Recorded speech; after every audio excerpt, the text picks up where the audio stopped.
Hello Civics and welcome to our first video lecture together. I'm Mr. Parsons. And I'm Mr. Rao. Before we get started today, look at the preview question and order these values that are most important in your life to least important and write a brief summary on them. Throw up your rock fist if you're feeling it when I drop this. Show 'em how we blow the spot. Let's make it hot. The shotgun with the body rock till the party stops. It's time to take it up a notch and keep it locked for the headbangers in the parking lot. Here we come if you're ready or not. No time to talk 'cause we on the clock. Bringing that to your block. Let me show you where we coming from. It don't stop from LA to New York. Now that you've got that done, go ahead and get your notes set up. Use whatever format you want and you're comfortable with. If at any point you need to pause or rewind, feel free to. And if you have a question, please write it down and bring it to class. Throughout this lecture, focus on the words that are highlighted in red, as those will be the major points of discussion. To make this all I am is what it will take to break. Light it up now. Mr. Parsons, I got a question for you. What's that? What is power? Oh, well, Mr. Rao, power is the ability to cause others to behave as they might not otherwise choose to do. Never know I might let go. Get ready, get set, throw up your rock fist. If you're feeling it when I drop this, that's the sound when the rock hits. Never know I might let go. Now there are 5 sources of power, class. The first one is called expertise. This power comes from the power holder's specific skills or expertise. So, I probably have the power of expertise over you in the realm of hunting rabbits with sticks. I guess you do. In a survival situation, I'd be much better off and have power over you. There's another source of power called coercion. This is a power that comes from the power holder's ability to punish or penalize others. Nick, can you go clean my room for me? No. That's fine. I'll coerce you into doing it. Okay! Now is what it did take to make this all I am is what it will take to break. Light it up now. Light it up now. Throw up. Another source of power is persuasion. This power flows from the ability to persuade or influence others. Mr. Rao, give me your ruler. No. I'll use my Jedi mind trick. You want to give me your ruler. Here you go, Mr. Parsons. Thank you. Another source of power is rewards. This power comes from the ability to give something of value, such as money, responsibility, or praise. Mr. Parsons, I'll give you $2 for that ruler. Okay. Thank you, sir.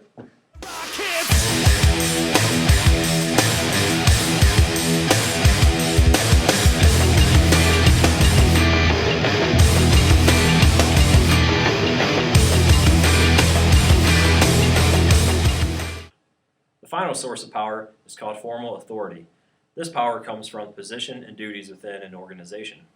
Mr. Rao, give me the ruler back, please. No. I'm older than you. Give me the ruler. Well, that makes sense. Formal authority.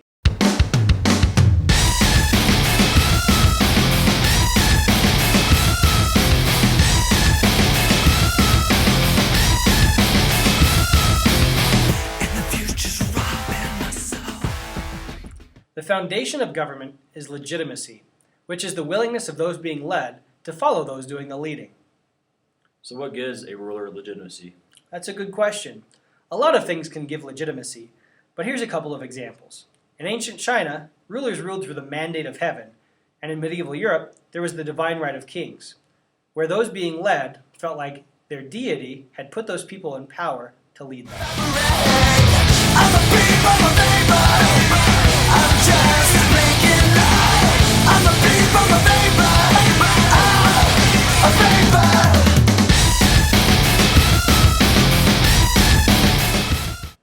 Eventually, modern governments began to challenge divine right through the social contract theory.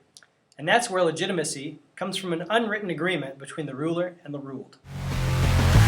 Underneath is my reality. I've been dimensions around. It conquers my mortality. Now there were differing views on the social contract. Thomas Hobbes believed that people were naturally selfish and needed the protection of the ruler. He said that without government, life would be nasty, brutish, and short. And on the other hand, there was John Locke. He believed that the ruler was given power by the people to protect the people's rights. He believed that people were naturally good and wanted to be governed.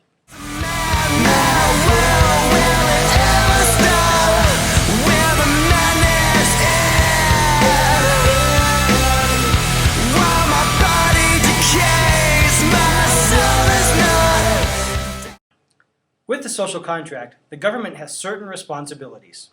These responsibilities are to maintain public order, protect life and property, and provide public goods.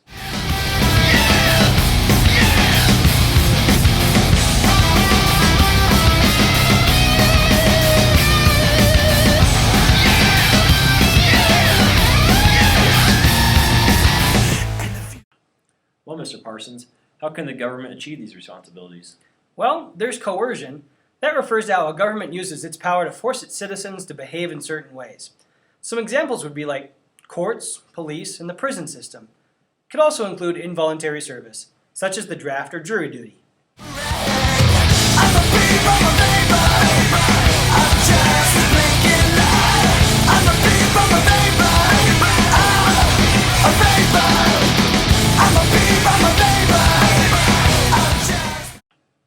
Is there any other ways for the government to achieve this responsibility? Well, there's also revenue.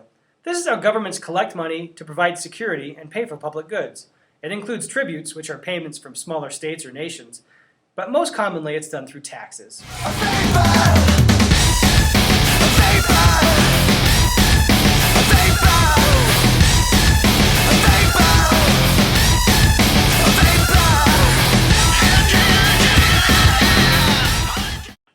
So everything ties together through politics, which is when people work to influence decisions made by groups. Oftentimes, it involves collective action, which is multiple groups working together, and it's usually competitive. So the process of politics is important for giving governments legitimacy and achieving the responsibilities of government.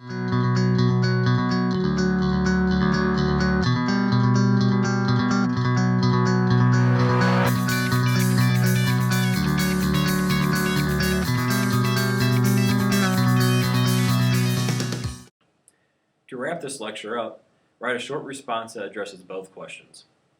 Look back at your original rankings of the values from the beginning activity. Do you still support your original rankings? Why or why not? Also, what are the challenges that modern governments face today? I hope you enjoyed our first video lecture. There'll be more to come. Big gulps, huh? Well, see you later.